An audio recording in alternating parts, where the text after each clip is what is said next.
Hello, this is Dave Hurwitz, executive editor at ClassicsToday.com, here with three essential historical recordings. Now, I've had lots of fights with friends of mine and readers and viewers over historical recordings over the years, so I'm going to give you my personal take on what historical recordings are and whether or not we should give a damn about them. Generally speaking, for me, artistically, a historical recording, and I'm not talking about, recordings as historical documents, that's a different thing. That has nothing to do with whether it's worth listening to or not, and simply talks about the fact that historically it exists, and for that reason has a certain intrinsic value, but that doesn't make it musically rewarding. For me, a historical recording worth collecting has to be, first, genuinely important historically. It has to have that historical value in the sense I just mentioned. But more importantly, it has to be an absolutely great performance, one that can compare to anything that's done today, the best of what's done today. And finally, it has to sound good enough so that you can hear what's going on. And in that respect, I'm really talking about orchestral or recordings involving an orchestra. That can be operatic, they could be, it doesn't make any sense to, collect a recording and say it's great, but only be able to know it's great because you've heard other versions where you can actually tell what's going on and you impute that into the earlier recording, even though you can't hear any of the same things because the sound is so crappy.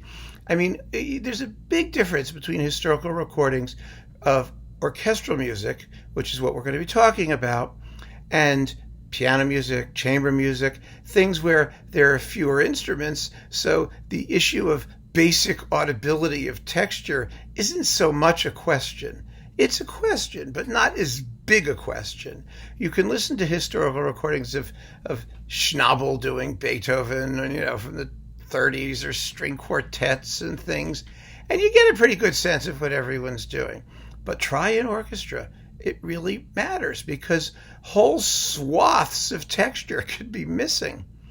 And, there may be a little chat where I talk about that in connection with some famous historical recordings. But right now I want to talk about three where they were technically extraordinary for their day, and you really, really do hear the performance, so you can tell how it would compare to a modern performance. And the reason I say that how it compares to a modern performance is this.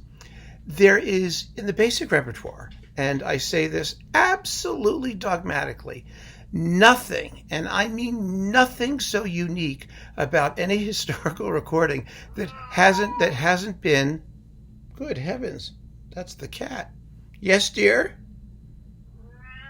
Well, you'll just have to wait a moment, please. That nothing done in the past that has not been equaled or superseded in better sound by the present. I mean that. I really, really, really mean that. If some of these old things never existed, we would be none the worse musically. They aren't that special. And modern recordings are, the best of them. We're always saying the best, qualifying with the great recordings in good sound. And good sound really means like, LP mono 1950s to recently, that kind of thing. There's no reason to have to put up with nonsense just because the artist has a big name and, you have to troll your way through the sonic murk and pretend that the timpani are playing when you can't hear them, or that the balances are normal when they're not. I find that to be a complete waste of time and effort and energy. Now, that's me. And so I'm now going to talk about these recordings with that in mind. And the first comes from 1928.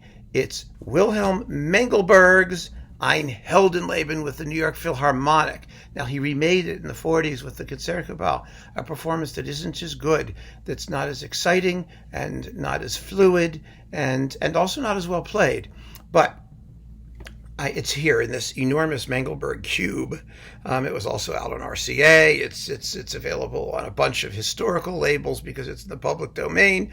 All of these recordings that I am talking about, by the way, are on YouTube, and I'm posting links to them in the description of this video, so you can go find them yourself and you can listen to them and see what I think.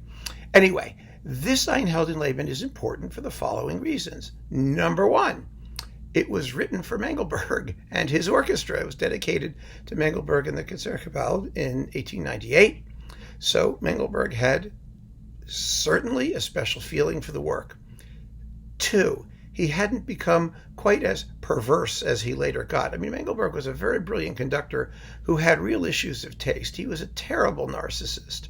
And as his career wound on, he got weirder and weirder and weirder with the stuff he was going to do to music, especially classical repertoire music. But Richard Strauss, he knew, and he knew this work, and he played it with extraordinary mastery.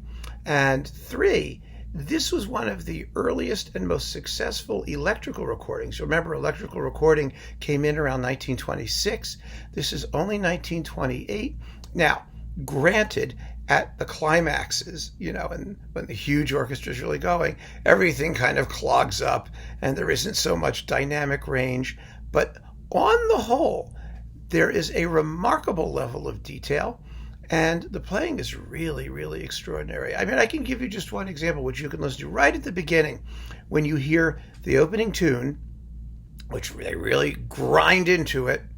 But just before the sort of counter statement of it, the violins are going da da dum ba da da da da ba da da da da da ba da da da da. The horns come in with bwam bwam bwam chunk chunk chunk chunk chunk ba da da da da. Right? You know that. You know that part, right? Even the way I do it, you know that part. There are so many recordings where you don't even hear that properly.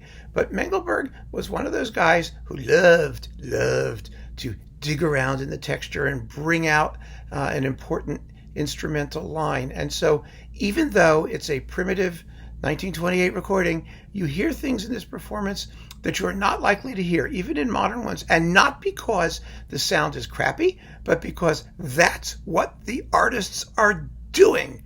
And that is the point.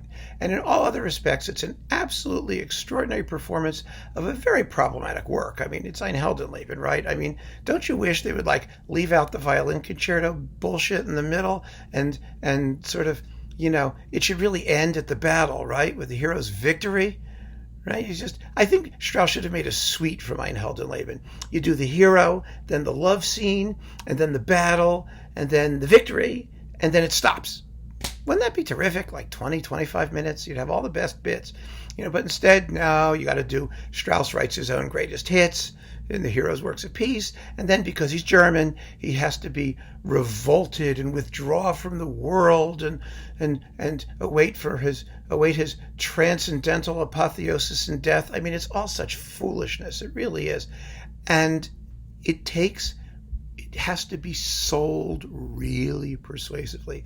And Mengelberg was a great salesman when he was on. And he is in this 1926 recording with the New York Philharmonic of Einheldenleben. So that is historical recording number one that you really need to have in your collection. It's a wonderful, important recording for all those reasons. And the fact of the matter is, if you have that, you don't need any other electrical recordings from the same period.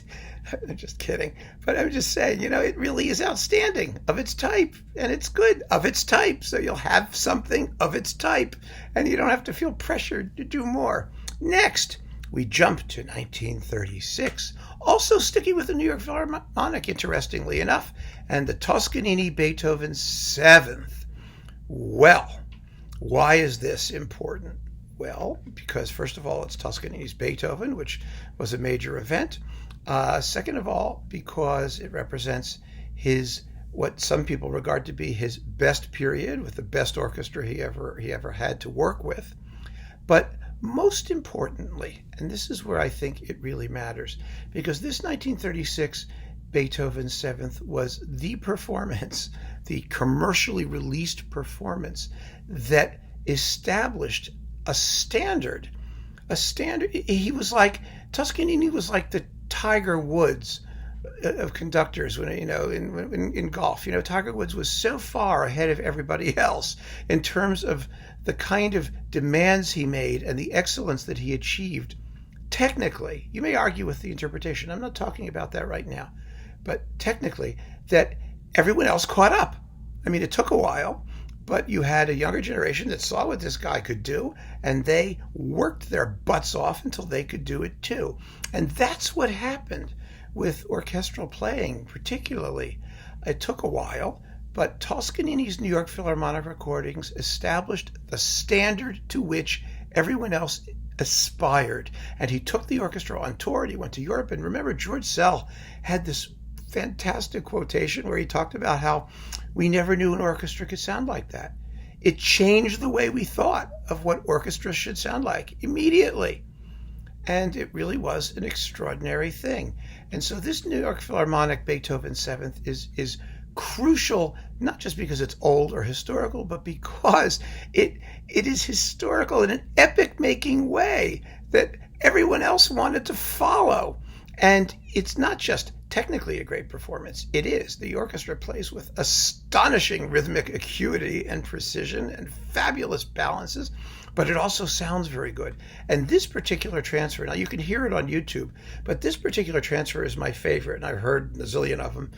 This is on Opus Cura, the Japanese label. They found a very, very good source, and they just let it go. So you hear there's a lot of surface noise, a lot of crunching and popping and whatnot, but beneath the scum, you really can hear a coherent orchestral soundstage in a beautiful acoustic space, which I believe was Carnegie Hall at the time, and it's all there. The balances are there, the texture's there. You hear the thing. It's all in there. You can really tell what Toscanini is doing. It's a amazing, amazing Beethoven 7th. It still is. It's every bit, you listen to Carlos Kleiber and Eric Kleiber, for example. They were famous for their Beethoven 7th. Then you listen to this, you go, okay, that's where they got it. It's not that they're pale copies. They're not. They have their own characteristic elements as well. But Toscanini, like I said, was an exemplar of what orchestral music ought to be. And, there are other schools of thought about that, as we know. Some people like to oppose Toscanini and Furtwängler, for example, which I think is a very, very false opposition, to be honest with you. Toscanini was much better at some things. Furtwängler was better at other things. And I don't think that comparing the two is terribly helpful. And what's more, I think it's a disservice to Furtwängler to say that he was not interested in good execution and orchestral discipline. He liked to say he wasn't because he was really bad at it and he was covering his ass. That's the bottom line. But he was just as happy when they got it right as anyone else. Listen to his Schubert Ninth that I talked about as one of the great ones, where the discipline is quite exceptional in spots. And I'll bet he was as happy as a clam that they were pulling it off. And whether or not conductors followed Toscanini specifically, that standard had been set. It was there, and there was no denying it after Toscanini. And this, my friends, was the recording that did it. So for all those reasons, because it's a great Beethoven's 7th, what do I say, 9th? Beethoven's 7th with a great conductor. And like I said, it's audible. You could hear what's going on. This is an historical recording definitely worth having. Toscanini, Beethoven 7th. And last but not least, the Desormière, Debussy, Pelleas et Melisande. Oh, baby, right? I bet you didn't see that coming. Let me explain to you why this is such an important recording. It was made in 1941. It was the first recording of the complete opera. It features a sensational conductor, Roger Desormière, who was not as well known and didn't as well frequently recorded as perhaps he should have been. But even more than that, they don't even tell you what the orchestra is. It just says chorus and orchestra symphonique. It was, who knows exactly who it was. But the important thing about it is that it represents a style of performance in this work, this seminal work in Debussy's output, that really no longer exists. There have been marvelous, marvelous performances of Pelleas and Melisande, modern ones. There's Abatos, there's Carillons, there's, plenty of good ones. Plenty of good ones. But this one features Irene Joachim, who was the granddaughter of the violinist Joseph Joachim, and Jacques Janssen, and Henri Etcheverry, and Germaine Cernay. These are all singers who were schooled in the authentic French style, who knew how to sing the work, who had a way with a text that is so conversationally idiomatic and correct. It's extraordinary. It's absolutely extraordinary. And it has never been equaled quite for that ensemble. I mean, these were the Pelleas people. This was the Pelleas tradition, going back to Debussy. And also on this recording, you get some leader with two great Melisandes, Mary Garden, who sang for Debussy, and Maggie Tite, who also sang for Debussy. The role, she's accompanied by Alfred Cortot in Debussy songs, and Mary Garden is accompanied by Debussy in a few songs from 1904, which are rather limited sonically, as you might imagine. But the point here is that this is a historical recording in the best sense of the term. It preserves something that you will not find elsewhere. And the sound itself is not bad. Pelleas et Melisande is a wonderful opera for crappy historical recordings. Why? Because most of it's very quiet. Because it deals with soft colors, which the microphones in 1941 were able to capture very well. There are very few loud climaxes. And so the balances between the voices of the orchestra work out well, and the accompaniment of the orchestra works out just fine. It all sounds just great until it gets really loud, and then obviously you hear the dynamic limitations of the recording. And Desormière was an amazing conductor, a fabulous operatic conductor. This is the EMI transfer. You may find it elsewhere. It's on YouTube in pieces, like scene by scene, which is kind of annoying, but Warner actually posted it, so it's there, and you can hear it. I just think this is one of those operatic recordings that you need to have, not just because of its historical importance as an exemplar of French style, but also because of the opera's importance in Debussy's output. I mean, he only completed one big opera. This is it. It was a critical work in his output. And this very first recording is one of the greatest performances of it. And so that should be in everyone's collection as well. So those are the three historical recordings. To recapitulate, let me just get these things here. Are you happy with that, cat? Yes, the cat is now content. First, the Mengelberg Ein Heldenleben with the New York Philharmonic. Second, Toscanini's Beethoven 7th from 1936 with the New York Philharmonic. The Mengelberg was from 1928. And from 1941, Debussy's Pelleas et Melisande with Joachim Janssen, Etcheverry, and Roger Desormière with the anonymous Orchestre Symphonique. There you go. Start your historical collection there. Trust me. You'll be happy that you did. Give these things a shot in their YouTube versions and keep on listening. Take care.